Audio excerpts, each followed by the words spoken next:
എവിടെയാണോ പ്രതിരോധം? എവിടെയാണ് പ്രതിരോധം? എന്താണ് പ്രതിരോധം? മലയാള ഭാഷ കൊണ്ട് കസർത്ത് നടത്തിയിട്ട് പ്രതിരോധത്തെ, തീവ്രവാദത്തെ പ്രതിരോധമാക്കാമെന്ന് ദയവ് ചെയ്ത് NDF-കാരൻ വിചാരിക്കണ്ട. പ്രതിരോധം എന്താ? ഞാൻ ചോദിക്കട്ടെ. മുഹമ്മദ് കൊല്ലപ്പെട്ടല്ലോ.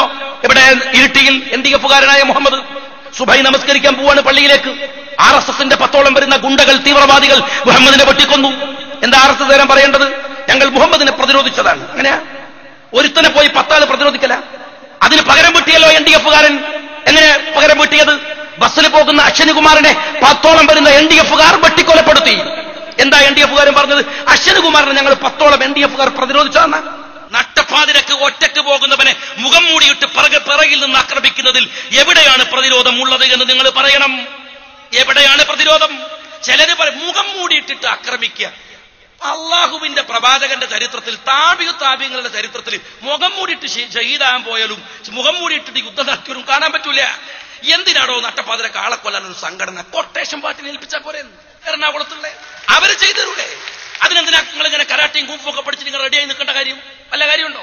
അത് ആ സമയമാകുമ്പോ ആരാണ് ഖാദർ സാഹിബിനെ തട്ടണെങ്കിലും അപ്പ ഏൽപ്പിച്ചു കൊടുക്കുക, എന്നെ തട്ടണമെങ്കിൽ അപ്പ ഏൽപ്പിച്ചു കൊടുക്കുക. അവര് പെട്ടെന്ന് തീർത്തരും. കൈയും കാലും വെട്ടാൻ റേറ്റ് കൂടുതൽ. കാരണം എന്താ? കൈ വെട്ടിയാൽ മറ്റേ കൈ ബാക്കിയുണ്ട്, ഓൻ പിന്നെയും വരും. അതുകൊണ്ട് തല വെട്ടാൻ റേറ്റ് കുറവാണ്. അതോടെ തീർന്നല്ലോ, അതോടെ തീർന്നു. കൊട്ടേഷൻ പാർട്ടിനെ ഏൽപ്പിക്കുക. അതിന് ഖുർആൻ ഉപയോഗിക്കണ്ട, അതിന് ഹദീസ് ഉപയോഗിക്കണ്ട, അതിന് പാട്ടപ്പിരിവ് വേണ്ട, അതിന് സ്റ്റഡി ക്ലാസ് വേണ്ട. ആളെ കൊല്ലുന്നവർ നട്ടപ്പാതിരക്ക് ആളുകളെ ആക്രമിച്ചിട്ട് പ്രതിരോധത്രേ. എവിടെയാ പ്രതിരോധം? ഇസ്ലാമിന് വേണ്ടിയല്ലെന്ന ഒറ്റ ചോദ്യം. തീർന്നോ? ഇസ്ലാമിന് വേണ്ടിയല്ലെന്ന് പറഞ്ഞാൽ ചെയ്യുന്ന പോക്രിത്തരങ്ങൾക്ക് അത് ന്യായീകരണ? ഇസ്ലാമിന് വേണ്ടിയല്ലെന്ന് പറഞ്ഞാൽ ചെയ്യുന്ന ഗുണ്ടായിസത്തിന് ന്യായീകരണമാ? മുസ്ലിങ്ങൾക്ക് വേണ്ടിയല്ലെന്ന് പറഞ്ഞാൽ ചെയ്യുന്ന ഏത് അതിക്രമങ്ങൾക്കും ഇസ്ലാമിന്റെ ന്യായീകരണം ഉണ്ടാവില്ല. ഇസ്ലാമിൽ ലക്ഷ്യം മാത്രമല്ല പ്രധാനം, മാർഗവും പ്രധാനമാണ്. മാർഗവും പ്രധാനമാണ്. പ്രവാചകൻ തിരുമേനി ഒരിക്കൽ കരയുകയാണ്. സഹാബികൾ യുദ്ധത്തിന്റെ വാർത്തകൾ ഇങ്ങനെ പറയുമ്പോ, കുട്ടികൾ ആക്രമിക്കപ്പെട്ടു എന്ന് കേട്ടപ്പോ കരയുന്ന പ്രവാചകനോട് സഹാബികൾ പറഞ്ഞു, പ്രവാചകരെ, ഓരോന്നും നമ്മളുടെ കുട്ടികളല്ലല്ലോ, ശത്രുക്കളുടെ കുട്ടികളല്ലല്ലേ? പ്രവാചകൻ പറഞ്ഞു, അവർ മനുഷ്യരുടെ കുട്ടികളാണോ? അവർ മനുഷ്യരുടെ കുട്ടികളാണോ? ഉത്തരമുണ്ടായിരുന്നില്ല സഹാബത്തിന്.